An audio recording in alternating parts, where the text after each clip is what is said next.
Hello लोगोफोर, नोंथांमोनखौ आंनि RD mix YouTube चेनेलाव बरायनानै लाग्रोनाय थाबाय। दिनैनि बे भिडिअआ जादों आधार आरो पेन कार्डखौ गावनि मबाइल आरो कम्पिउटाराव माबोरै लिंक खालामनो। दिनै नोंथांमोना आंनि इउटिउब चेनेलाव गोदानै फैदोंब्ला चेनेलखौ साबस्क्राइब खालाम, कमेन्ट खालाम आरो लोगोसे लाइक खालाम।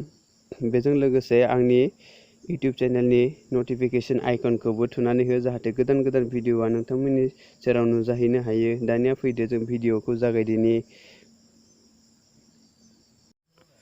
नोंथांनि मबाइल एबा कम्पिउटाराव थानाय जिकुनु मोनसे ब्राउजारखौ अपेन खालामनानै बेयाव इ-फाइलिं होननानै सार्च खालामनो नांगोन।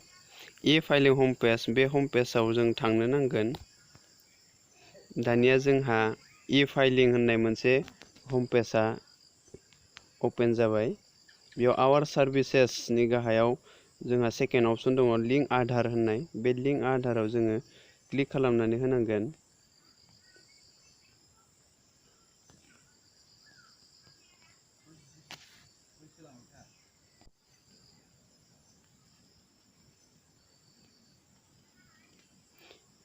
दानिया नोंथाङा नोंथांनि पेन नाम्बारखौ बेयाव थुनानै होनो नांसिगोन।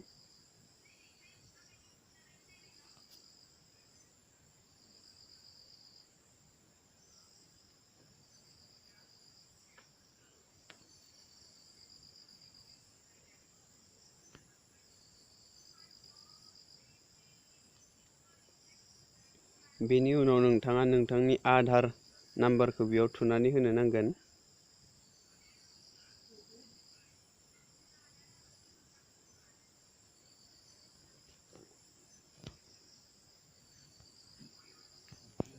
दानिया बेनि गाहायाव दङ नेम एज पार आधार।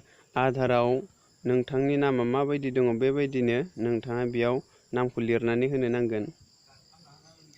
बेनि उनाव दङ मबाइल नाम्बार। मोनसे अटिपि फैयो, बे अटिपिनि थाखाय नोंथाङा जिकुनु मोनसे मबाइल नाम्बारखौ होनांगोन। बेनि उनाव लिंक आधार होननाय अपसनाव जों थुनानै होसिगोन। दानिया नों होनाय मबाइल नाम्बाराव मोनसे अटिपि फैगोन। बे अटिपिखौ नोंथाङा बेयाव थुनानै होनो नांगोन।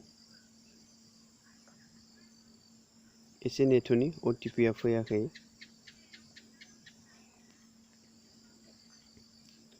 अटिपिआ फैबाय, जों बेयाव थुनानैबो होबाय। बेनि उनाव भेलिडेट होननाय अपसनाव जों थुनानै होगोन।